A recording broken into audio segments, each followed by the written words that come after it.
ஜன்பகாக்காக்கு கொஞ்ச நாளாவே என்னமோ கவலை இருந்தது. அவ எனக்கு ஃபோன் பண்ணும்போதெல்லாம் அப்படியே தோணுச்சு. ஏதோ ஒரு ஜோசியக்காரன் என்னமோ சொன்னான்னு அழுதுகிட்டே இருந்தா. ജോത്സൻ എന്തു പറഞ്ഞു? அது 52 வயசு வரைக்கும் அவளுக்கு ஆயுசாம். ஒரு ஆளு வீட்டுல அவளை கொல்லுமா. போலீஸ் தேடினா கூட கொலை பண்ணால பிடிக்க முடியாதுன்னு ஜாதகத்தை பார்த்த ஒரு ஜோசியர் சொன்னாரா. அப்படி சொன்னதுக்கு அப்புறம் 14வது நாள் தான் இப்படி நடந்துச்சு.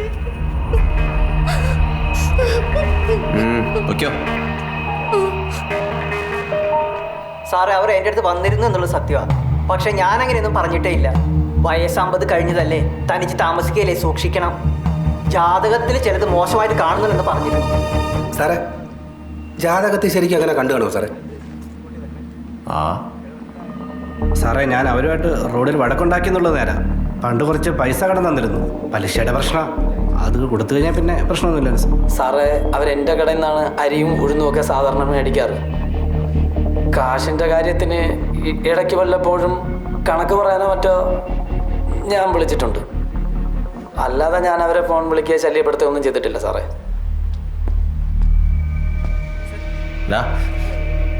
നീ ഒറ്റയ്ക്ക് എടുത്ത തീരുമാനമാണോ അത് ആരെങ്കിലും നിന്നെ കൊണ്ട് പറഞ്ഞ് ചെയ്യിപ്പിച്ചാണോ? അത്ര അറിഞ്ഞാൽ മതി. അയ്യോ സാർ, അന്ന് രാത്രി ഞാൻ ഹോട്ടലിൽ നിന്ന് പുറത്തിറങ്ങിയിട്ട് കൂടിയില്ല. അന്ന് രാത്രി ജോലി സമയത്ത് ഒരു ചുവന്ന ബനിയനല്ലേ ഇട്ടിരുന്നത്? അത് സാറേ, എനിക്ക് ഹോട്ടലിലെ ക്ലീനിങ്ങിന് ആകെ ഒരു ചുവന്ന ബനിയനേ ഉള്ളൂ. ആ ഭാസ്കറിന് നിന്നോട് വല്ല വിരോധമുണ്ടോ? ഇല്ല, ഞാനടുത്ത് മിണ്ടിട്ട് കൂടിയില്ല. പക്ഷെ അയാൾ ഉറപ്പിച്ച് പറയണത് നീ കത്തിയെടുത്ത് അടുക്കള വാതിൽ വഴി ഇറങ്ങിപ്പോണോ കണ്ടു എന്നാണല്ലോ. അയ്യോ സാറേ, എനിക്കൊന്നും അറിയില്ല സാറേ. അയാൾ നുണമാണ് സാറേ, എനിക്കറിയില്ല സാറേ. സത്യം എനിക്കൊന്നും അറിയില്ല സാറേ, നുണമാണ് സാറേ. അയാൾ നുണ പറയണതാണെന്ന് നീ പറഞ്ഞതിന്റെ പുറത്ത് ഞാൻ വിശ്വസിക്കാം. പക്ഷെ നീ നുണ പറയണതല്ല എന്ന് ആര് പറയണത് കേട്ട് വിശ്വസിക്കും?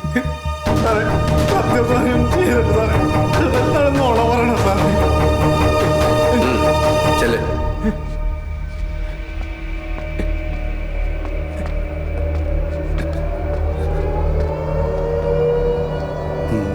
നീ അക്കൻ്റെ അടുത്ത് രാത്രി ചെല്ലാറില്ലേ?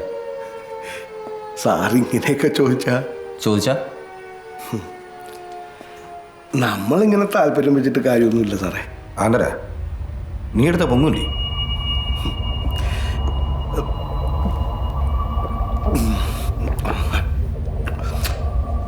എടുത്താ പൊങ്ങാത്തത്ര കനമൊന്നും അതിനില്ല സാറേ. പിന്നെ നമ്മളെന്ത് പറയാനാ സാറേ, നമുക്കതൊന്നും വിധിച്ചിട്ടില്ല. നമുക്കൊക്കെ ഈ ചത്ത് കരക്കിടക്കുന്ന സ്രാവ് പോലുള്ള സാധനങ്ങളെ കിട്ടുള്ളൂ. പാല് പോലും പിടയ്ക്കില്ല. അപ്പൊ ഭാസ്കര, നിനക്ക് കിട്ടണില്ലെങ്കിലും വേറെ ആരെങ്കിലും അവിടെ കയറി നിരങ്ങുന്നുണ്ടോ? ഒറ്റയ്ക്കൊക്കെ ആവുമ്പോ ശരി, ഞാൻ പറയില്ല. എന്ത് വന്നാലും ഞാൻ പറയില്ല. സാറിന് എന്ത് തന്നാലും ഞാൻ അങ്ങനെ പറയത്തേ ഇല്ല. അതെന്താ ഭാസ്കര അങ്ങനെ ഒരു കടുംപിടുത്തം?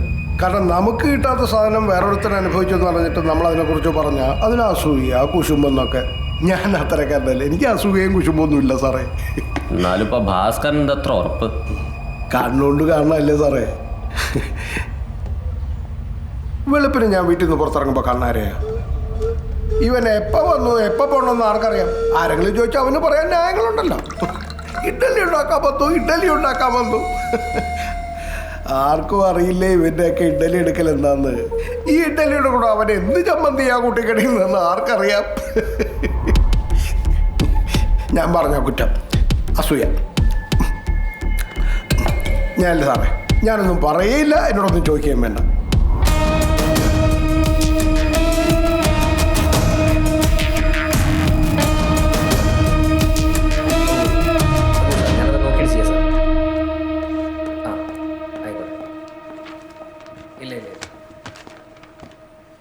ഞാൻ പറഞ്ഞോളൂ സാർ, ഞാൻ പറഞ്ഞോളാം.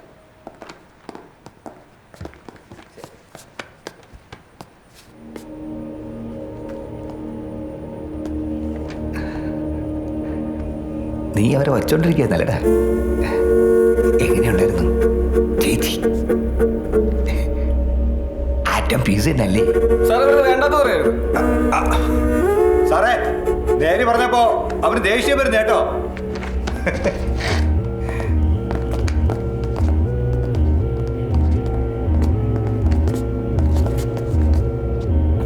നിനക്ക് എത്ര വയസ്സാടാ? എന്താ നിനക്ക് നിന്റെ വയസ്സറിയില്ല? പറയടാ. ചെമ്പകമ്മാൾ മരിക്കുന്നതിന് 3 ആഴ്ച മുമ്പ് ഒരു രാത്രി 9 മണിക്ക് ശേഷം നീ അവരെ ഒരു ഓട്ടോറിക്ഷയിൽ കയറ്റി കൊണ്ടുപോയിട്ടുണ്ട്, ശരിയല്ലേ? നീ അവരെ എവിടെ കൊണ്ടുവരണം? സാറേ, അവരെൻ്റെ അമ്മേനെ പോലെ സാർ. അമ്പലത്തിൽ ഉത്സവത്തിന് രാത്രി കൂട്ടിന് വരുമെന്ന് എൻ്റെ അടുത്ത് ചമ്പമ്മ ചോദിച്ചാ.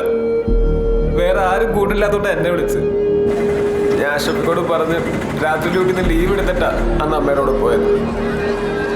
അവരെ ചെറുപ്പത്തിൽ തമിഴ്നാട്ടിൽ പരിചയമുണ്ടായിരുന്ന ആരും അന്ന് കച്ചേരിക്ക് വരുന്നുണ്ടെന്ന് പറഞ്ഞപ്പോൾ മൂപ്പരെ കാണാൻ വേണ്ടിയിട്ടാ അമ്മ എന്നെ കൊണ്ടിട്ട് പോയത്.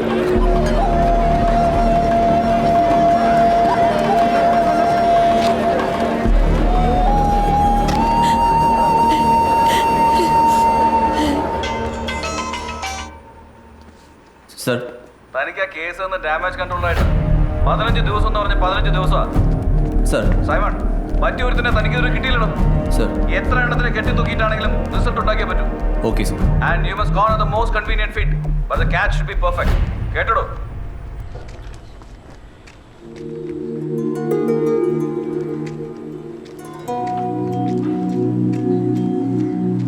അജയ, പോലീസുകാർ നിന്നെ അടിച്ചോടാ? ഇല്ല, അവര് ചോദിച്ചതിനൊക്കെ ഞാൻ അറിയാവുന്നത് പറഞ്ഞു. നാട്ടിലുള്ള എല്ലാവർക്കും അവരിന്ന് തോനെ തെറിയിട്ടുന്നുണ്ട്. നമ്മുടെ പലചരക്കടയിൽ ആ പവിത്രേട്ടനില്ലേ, അയാൾക്ക് കിട്ടി തെറിയുടെ കഥ കേട്ടപ്പോണ്ടല്ലോ എന്റെ തൊലി ഉരിഞ്ഞു പോയി. അവരാരും പോലെ അല്ല ഞാൻ. എന്നെ പോലൊരാൾക്ക് എപ്പോഴും ഒരു പേടിയുണ്ടാവും. കുറ്റം ചെയ്തിട്ടൊന്നുമല്ല, തൂക്കാമ്പറയുടെ മുകളിൽ ഒറ്റയ്ക്ക് നിൽക്കുമ്പോൾ ഒരു പേടി ഉണ്ടാവില്ലേ? അറിയാതെ കാലൊന്നും എഴുതിപ്പോയാൽ താങ്ങാൻ ആരും ഉണ്ടാവില്ലോ എന്നുള്ള പേടി. ആ പേടിയൊക്കെ കളയജയ, ഞങ്ങളൊക്കെ ഇല്ലേ. ഒരു പ്രശ്നം വന്ന ആരും ഉണ്ടാവില്ല, ഒക്കെ വെറുതെ പറയാ, അനുഭവിച്ചാലേ അറിയുള്ളൂ. നീ അങ്ങനൊന്നും കരുതല്ലേ, ഞാനുണ്ട് കൂടെ, കട്ടയ്ക്ക് സപ്പോർട്ട്. പോരെ? വിശ്വാസമായില്ല അല്ലേ? കണ്ണടക്കി അടക്കി.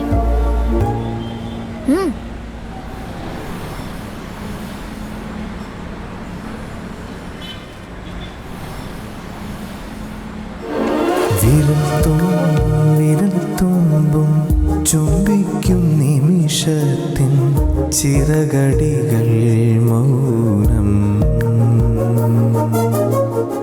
മനസ്സ് മനസ്സിലേക്കൊഴുകും പ്രവാഹത്തിൻ തിരയടികൾ മൗനം. ഇപ്പൊ നിനക്ക് ഇത്തിരി ധൈര്യമൊക്കെ വന്നില്ലേ? മൗനത്തെ വെല്ലുന്ന നാദമേത് ആകാശ